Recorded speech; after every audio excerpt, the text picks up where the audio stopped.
Je mi potěšením a radostí, že můžeme pokračovat v našem biblickém studiu knihy Exodus, druhé knihy Mojžíšovy. A máme dnes podtitul Hořící keř.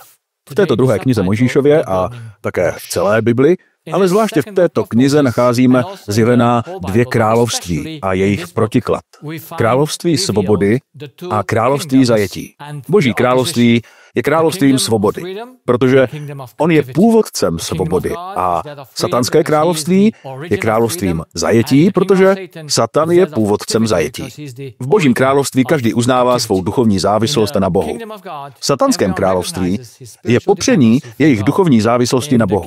Věří, že žijí bez Boha, nezávisle na něm.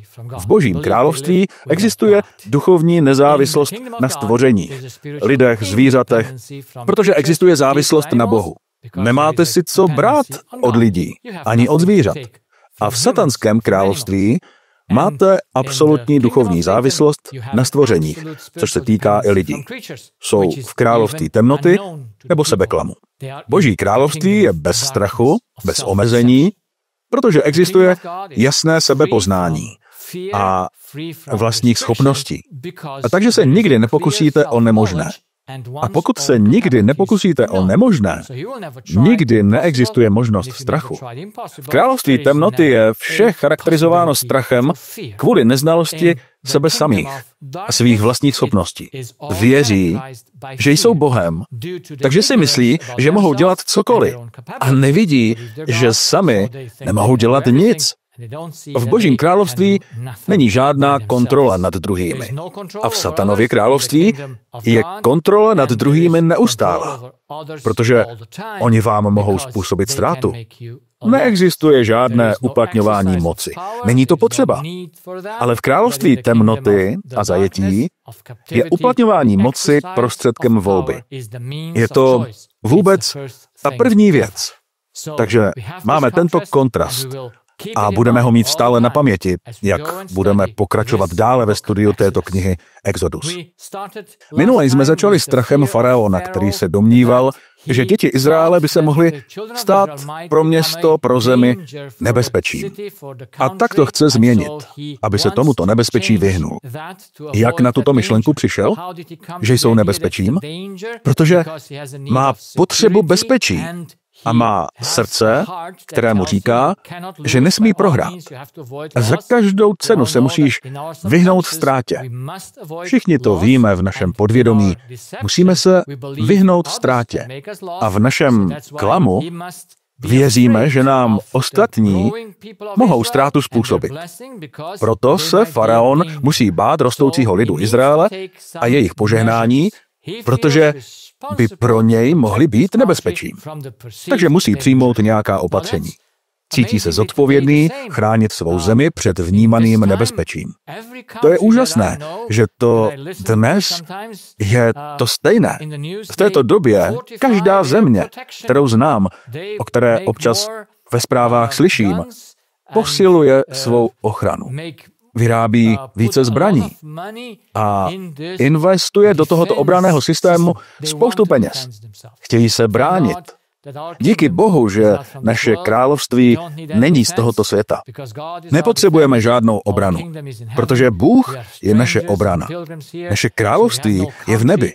Jsme tu cizinci a poutníci, takže nemáme žádnou zemi, kterou bychom museli chránit, protože náš král není králem této země, ale je králem svého království v nebi.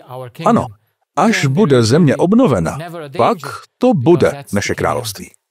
Ale pak už nikdy nebude žádné nebezpečí, protože to je království svobody. Takže tady je strach. Musíme investovat spoustu peněz do ochrany naší země. Každý prezident to chce a ožebračuje lidi jen proto, aby se ochránili. Takže k potřebě ducha po bezpečí v kombinaci se sebeklamem musím mít super kontrolu nad nepřítelem. Diktatura a útlak vždy vznikají s dobrým úmyslem zajistit základní potřebu. A diktatura má takzvanou intervenci. To znamená, že jsou to ochranná opatření. A tato ochranná opatření mohou zahrnout vše. Všechno je tam zahrnuto. A ty věci jsme už minule viděli, jak se vztahují na naši dobu. Nyní se podívejme na ochranná opatření faraona. Donutil lidi pracovat.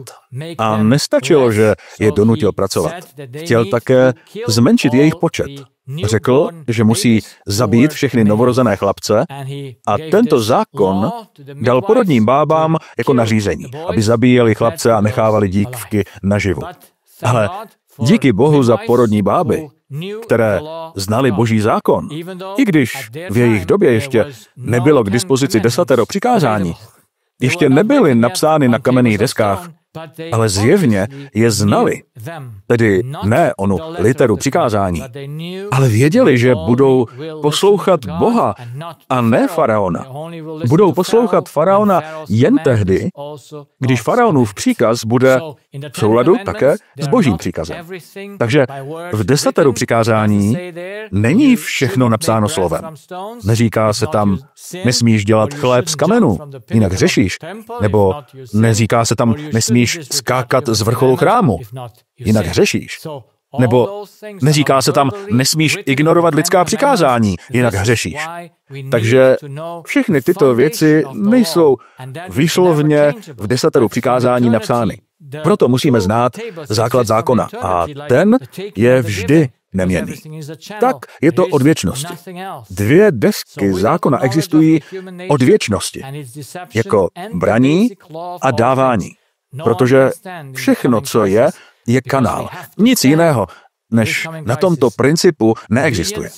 Takže bez znalosti lidské přirozenosti a jejího klamu a bez znalosti základního zákona všech věcí, stvořených věcí, nikdo nemůže obstát v nadcházející krizi.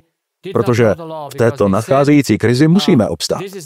Poslušnost Bohu, závislost na Bohu nebo závislost na člověku, to je vše. A v naší krizi, která začala před několika lety, se lidé prokázali, že zákon neznali, protože říkali, že se jedná o záležitost zdraví a ne o uctívání.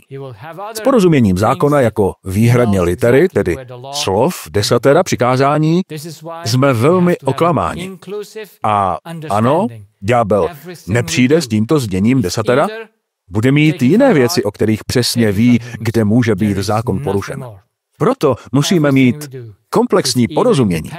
Všechno, co děláme, je buď braní od Boha, nebo braní od lidí. Nic víc. Všechno, co děláme, je buď v závislosti na Bohu, nebo v závislosti na lidech. To je všechno. Takže očividně tyto porodní báby dokázaly, že poslouchali Boha. Byli na Bohu závislé.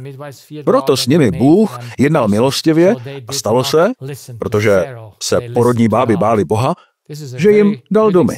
Takže neposlouchali faraona. Poslouchali Boha. To je velmi dobrý příklad a jsem ohromen těmito porodními bábami. A doufám, že uvidíme, že ženy i v této konečné době konce, budou hrát hlavní roli v zastávání se pravdy. Nejsou to jen muži, neboť někdy muži chybí. Všude nejsou, ale jsou tu ženy, které se bojí Hospodina. To znamená, že nepřikazují. Neposlouchají příkazy mužů, protože poslouchají jen to, co je slovo Boží, a ne někoho jiného. Totéž učinili Mojžíšovi rodiče. Neposlechli faraona. Skryli svého syna a Bůh skrze svou prozřetelnost jim pomohl udělat určité věci, takže nakonec sám faraonův dům zaplatil za Mojžíšovo dětství v matčině domě, dokud mu nebylo 12 let. Pak šel do faraonova domu. Byl vzděláván v jejich školách a ve věku 40 let vidí, že někdo týrá jednoho z jeho bratří a je rozrušen nespravedlností. Ale dělá stejnou chybu, když si myslí, že násilím může odstranit násilí, odstranit zlo, což není možné. Takže musí utéct, aby si zachránil život. A dalších 40 let tam stráví jako pastýř v přírodě s Bohem a učí se stát se nejponíženějším mužem, jakého Bible popisuje. Nejtižší. Nyní v Exodu 2. kapitole se říká, verš 23. A stalo se po čase, že egyptský král zemřel. A synové Izraele kvůli otroctví vzdychali. A volali a ten křik vystoupil k Bohu kvůli tomu otroctví. A Bůh uslyšel jejich sténání. A Bůh si vzpomněl na svou smlouvu s Abrahamem, s Izákem a Jákobem. A Bůh pohlédl na syny Izraele a Bůh se na ně ohlédl. Když se podíváme na tento biblický verš, na první pohled by se mohlo zdát, že si řeknete, no, neslyšel Bůh jejich pláč již dříve? A Mojžíš se tam narodil v otroctví. Teď je to o 8 let později. Proč přišel o 8 let později a ne dříve? Ve Skutcích 7:17 se říká, ale když se blížil čas zaslíbení, které Bůh přísahal Abrahamovi, lid se v Egyptě rozmnožil a zvětšil se jejich počet. Takže toto je čas, kdy se slib má naplnit. A Bůh řekl Abrahamovi, že jeho lid bude 400 let v Egyptě a teprve na konci těchto 400 let nastal čas splnit jeho slib. Takže všechny okolnosti se musí shodovat, což je zajištěno Boží prozřetelností. Takže nemůže být, že se věci dějí náhodou a shodou okolností. Bůh je ten, kdo svůj lid vede. Ano, kdykoliv mohli vědět, že Bůh je s nimi. I pod jejich útlakem mohli být svobodní uvnitř, ale nemohli být svobodní navenek, protože to je pod Boží kontrolou. Můžeme se stát svobodnými uvnitř a můžeme být přitom uvězněni. Můžeme být pronásledováni. Ale přijde den, kdy nás Bůh osvobodí od těchto okolností. A vyvedení z Egypta je také obrazem druhého příchodu Krista. Takže to jsou vnější věci, na které Bůh slyší. Poslouchá jejich pláč, nikoli jejich vnitřní pláč, že prostředky pro spásu jsou vždy k dispozici, ale prostředky pro spásu z okolností mají určitý čas, kdy se to musí stát.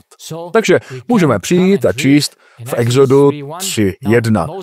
Mojžíš pak pásl stáda Jetra, svého tchána, kněze Midiánského, a vedl stáda za poušť a přišel k hoře Boží, k Chorébu.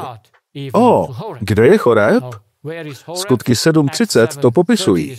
A když uplynulo 40 let, ukázal se mu na poušti hory Sinaj, anděl Hospodinův v plameni ohně v keři. Takže je to stejné místo, kam Bůh vedl svůj lid a kam vedl nejprve Mojžíše, poté i Abrahama. A tady sedí Mojžíš na tomto svatém místě, tak říkajíc, u hořícího keře a přichází blíž, aby viděl, co se děje. A když Pán viděl, že se Mojžíš otočil, že si získal jeho pozornost, aby se podíval, Bůh ho zavolal zprostřed keře a řekl, Mojžíši, Mojžíši. A on řekl, zde jsem. A Bůh řekl, nepřibližuj se sem, zuj si obuv z nohou, neboť místo, na kterém stojíš, je země svatá. Boty slouží k ochraně před špínou, ale v přítomnosti Boha nepotřebujete boty, protože není potřeba ochrany. Je to svatá země, je čistá. Není tam způsob, jak se tam stát nečistým. To je také symbol. Když se Bůh setkal, nebo anděl Hospodinův, což je Kristus, když se setkal s Jozuem u Jericha a on vidí tohoto anděla s tímto slovem a říká, zuj si boty, protože místo, kde stojíš, je svatá země, v přítomnosti Boha není třeba nosit boty, protože nepotřebujeme žádnou ochranu před špínou. Proto také při večeři Páně, když Ježíš myl nohy, jim řekl, jste čistí, jen nohy potřebují umýt. Proč? Protože ty jsou tam dole, jsou v přímém kontaktu se zemí, se špínou. A proto nosíte boty, abyste se neušpinili nebo abyste se nezranili, lépe běhali. A tady Bůh říká, sundejte si je, protože je to svatá země. Není potřeba nic, co by vás chránilo. Ježíš pak řekl Bohu. Mojžíš pak řekl Bohu, kdo jsem já, abych šel k faraonovi a abych vyvedl syny Izraele z Egypta. Nyní Bůh volá Mojžíše k službě, aby osvobodil svůj lid. Ale toto je pokorný Mojžíš, který říká, kdo jsem já. Takže jak mě můžeš povolat, abych zachránil tvé děti z Egypta? Bůh řekl, jistě, já budu s tebou. A to ti bude znamením, že jsem tě poslal. Když vyvedeš lid z Egypta, budete sloužit Bohu na této hoře. Z dějin víme, že když se Mojžíš vrátil s lidem, usadil se kolem této hory. 3krát strávil 40 dní sám v Boží přítomnosti, mluvil s Bohem z očí do očí a přijímal od Boha všechny zákony, morální zákony. Bylo to určeno pro slyšení všech, že obdržel kamenné desky psané prstem Boží ruky a obdržel každý další zákon, který nacházíme v Mojžíšových knihách, o obětech, o chrámu, ale také o občanských právech a o tom, jak by měli žít spolu mezi sebou a mezi lidmi kolem nich. Takže všechno bylo Mojžíšovi dáno nahoře, kde byl hořící keř. Bůh se mu tam poprvé zjevil. Takže toto je místo, na které Mojžíš nikdy nezapomene. A až se s ním jednou setkáme, z Boží milosti v nebi, bude nám o tomto místě a o svém zážitku s Bohem jistě vyprávět. Mojžíš pokračuje a říká, Mojžíš pak řekl Bohu, hle, když přijdu k synům Izraele a řeknu jim, Bůh vašich otců mě k vám poslal, a oni mi řeknou, jaké je jeho jméno, co jim mám říci, jaká je jeho identita a jaká je Boží identita. A Bůh řekl Mojžíšovi, já jsem, který jsem. A řekl, tak to řekneš synům Izraele, já jsem mě k vám poslal. Je úžasné, že Luther nepřekládá Jahve stejným způsobem, jak jsem viděl v jiných překladech. Neříká, já jsem, který jsem. Říká, já jsem ten, kdo bude. Takže já jsem ten, kdo bude. Je tu tedy i tato možnost? A Bůh dále řekl Mojžíšovi, tak to řekneš synům Izraele, Hospodin, Bůh vašich otců, Bůh Abrahama, Bůh Izáka, Bůh Jákoba, mě k vám poslal. Já jsem, který budu, Bůh vašich otců, Bůh Abrahama, Bůh Izáka a Bůh Jákoba mě k vám poslal. To je mé jméno na věky. A toto je moje památka pro všechna pokolení. Jelikož všichni potomci pocházejí z Abrahama. Ti, kdo věří.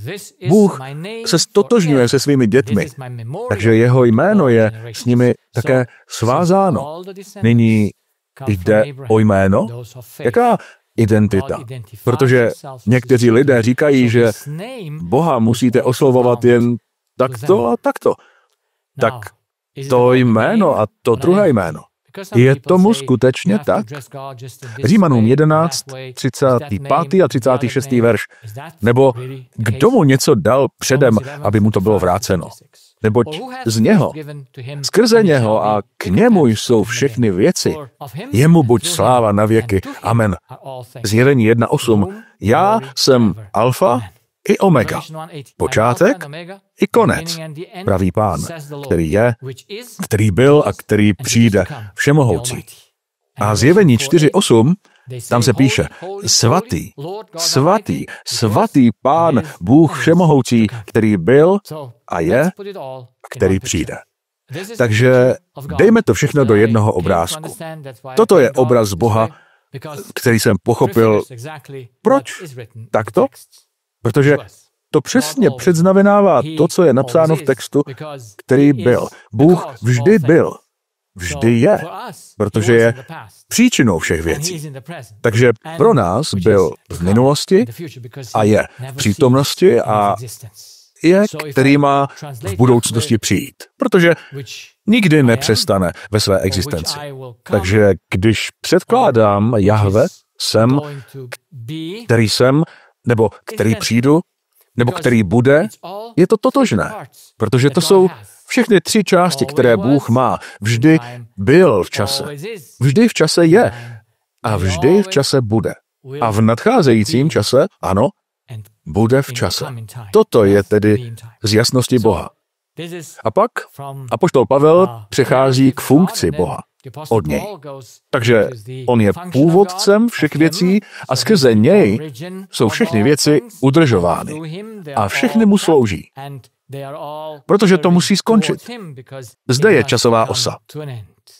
A zde je linie zabezpečení, bezpečnosti. A pak je to čas funkce. Všechno musí začít s Bohem. A všechno musí s Bohem skončit. Takže jde o jméno nebo o identitu. A je to velmi jasné. O jméno nejde. Jde o to, kdo je Bůh. A kdo je Bůh, se nikdy nemůže změnit. Bez ohledu na to, jak ho nazýváte. Ježíš nás požádal, abychom ho nazývali Otcem. Proč?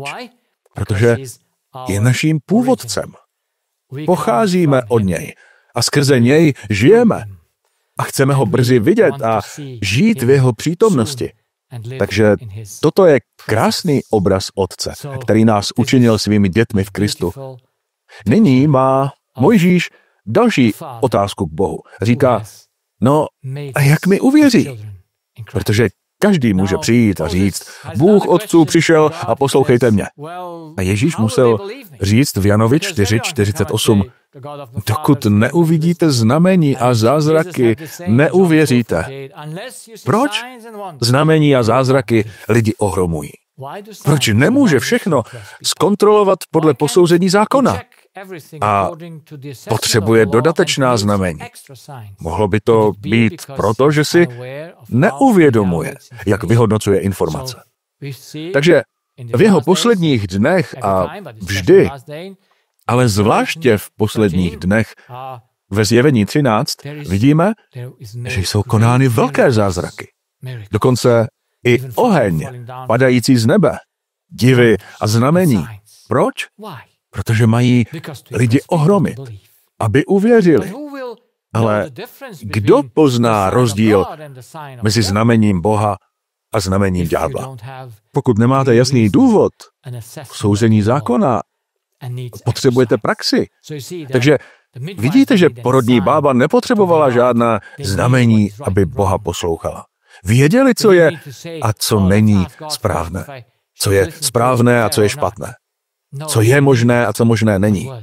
Museli říct, zeptejme se nejdříve Boha, jestli bych měl nebo neměl faraona poslouchat. Věděli, co bylo a co nebylo jejich povinností. Takže Bůh jim dal 3 znamení. Hada z jeho hole, ruku plnou malomocenství a vodu, která se promění v krev. Takže tady má, co potřebuje, aby šel. Ale co říká Mojžíš? A Mojžíš řekl Hospodinu, ach, pane můj, nejsem výmluvný, ani dříve jsem nebyl, ani poté, co jsi mluvil se svým služebníkem. Ale jsem pomalý v řeči a pomalý jazykem. A Hospodin mu řekl, kdo dal člověku ústa? Kdo činí němého, nebo hluchého, nebo vidoucího, nebo slepého? Nejsem to já, Hospodin? A řekl jsem ti, mluv. Jestliže ti řeknu mluv, budeš schopen mluvit. Nyní tedy jdi a já budu s tvými ústy a budu tě učit. Vdova řekne a on řekl, můj pane, pošlete prosím skrze ruku toho, koho pošlete. Takže Mojžíš nyní říká, všechny tvé argumenty, pane, nech mě být, nemohu jít, pošli koho chceš. A hněv Hospodinu se rozhořel proti Mojžíšovi. Jak se tento hněv rozhořel, nevím. Protože Mojžíš to popisuje a vypadá to velmi humanisticky. Ale když někdo neposlouchá, rozčílíte se na něj. Ale způsob, jakým mluví, způsob, jakým Bůh mluví k Mojžíšovi, nevypadá jako hněv. To znamená, jako náš lidský hněv. A řekl, není Áron Levita tvůj bratr? Vím, že umí dobře mluvit. A hle, přichází ti vstříc a až tě uvidí, bude se ve svém srdci radovat. Takže Mojžíši, nemáš kam uniknout. A budeš k němu mluvit a vkládat mu slova do úst. A já budu s tvými ústy a s jeho ústy a on tě bude učit, co máš dělat. A on bude tvým mluvčím k lidu a on bude dokonce místo úst a ty mu budeš místo Boha. a vezmeš tuto hůl do své ruky, kde budeš dělat znamení. Nějaké otázky k tomu? Tak to je není vybaven. Nemůže to zvládnout. A on jde. Ale cestou se něco stalo. A stalo se, mimochodem, na konci ho Pán potkal a chtěl ho zabít. Pak Sipora vzala ostrý kámen a uřízla předkošku svému synovi a hodila ji k jeho nohám a řekla, jistě si mi krvavý ženich. Takže ho nechal jít. Pak řekla, krvavý manžel si kvůli obřízce. Tato událost zní divně, ale když pochopíme její implikaci, budeme nadšeni její krásou, protože v sobě nese velmi jasná poselství. První je, že nikdo nemůže obstát před Bohem se svou hříšnou přirozeností. Bůh je žíravý oheň pro hřích a hříšnou přirozenost. Proto musel být Mojžíš, i když šel, očištěn. A přece v jeho srdci byly věci, které musely být zničeny. A skrze předkošku jeho syna byla tato věc zničení symbolizována. Ano, nevíme, proč ho neobřezal. Jaké byly okolnosti, ale ona poselství pochopila. A udělala něco, co pomohlo pochopit náš vztah s Bohem. Takže odřízla předkošku svého syna. To se v té době nestalo ve správný čas. A teď ji hodila k nohám svého manžela, jako by to byla výčitka. Jistě si krvavý ženich, protože mu zachránila život před smrtí. Takže tady máme vztah manžela a manželky. To je vztah, který předznamenává nás a Boha. Nemůže existovat jednota, pokud ta hříšná přirozenost, ta chyba v našich srdcích není zničena a odstraněna. A pokud je to symbol, proč to muselo být odstraněno? Stálo to krev. A tady je Mojžíš krvavý manžel. Zachránil se jen krví před smrtí. Nyní je v této historii možná ještě hlubší význam, ale jsem tak šťastný za tu jasnost, že neexistuje způsob, jak před Bohem obstát. Pokud cokoliv stále ještě není odstraněno, očištěno, není to odříznuto. A očividně to není předkoška, která musí být odříznuta. A nebyla to ani předkoška syna, která musela být odříznuta. Tak to bylo s Mojžíšem, v jeho srdci byly stále věci, které mu nebyly jasné. A tak mu jeho žena pomohla a dokázala, že jedině skrze krev, jedině odříznutím té hříšné přirozenosti, což se nedá udělat jinak než na kříži. Jenom tak je spása možná. A když se to stalo, Hospodin Mojžíše přijal, protože si ženich krve kvůli obřízce. Nyní se do toho ponořme více. To nás čeká příště. Ale doteď si myslím, že je to velmi jasné poselství v těchto 3 verších. A tak šel Mojžíš do Egypta s Áronem. Zhromáždili všechny izraelské starší a Áron jim vyprávěl všechno, co Hospodin řekl Mojžíšovi. A konal znamení před očima lidu. Mojžíš tedy dělal ta znamení před očima lidu. A lid uvěřil. Toto je jeden z mála případů, kdy se říká, že lid uvěřil. Je to krásné, protože dále uvidíme, že lid neuvěřil. Ale tady lid uvěřil. Když slyšeli, že Hospodin obrátil zřetel k synům Izraele a že viděl jejich trápení, padli na kolena a klaněli se. A tak se radovali. Plán je daný. Bůh vyslyší jejich modlitby. Přišel čas, aby byli vysvobozeni. To je i náš případ. Nastal čas našeho vysvobození. Plán je jasný. Co můžeme dělat? Můžeme se řídit radou, kterou Bůh dal Mojžíšovi a Áronovi a připravit se, odložit vše, co nás od Boha odděluje, což nejsou naše činy, ale náš vnitřní stav, který je třeba odříznout a který lze odříznout pouze vírou, že jsme jeho dětmi.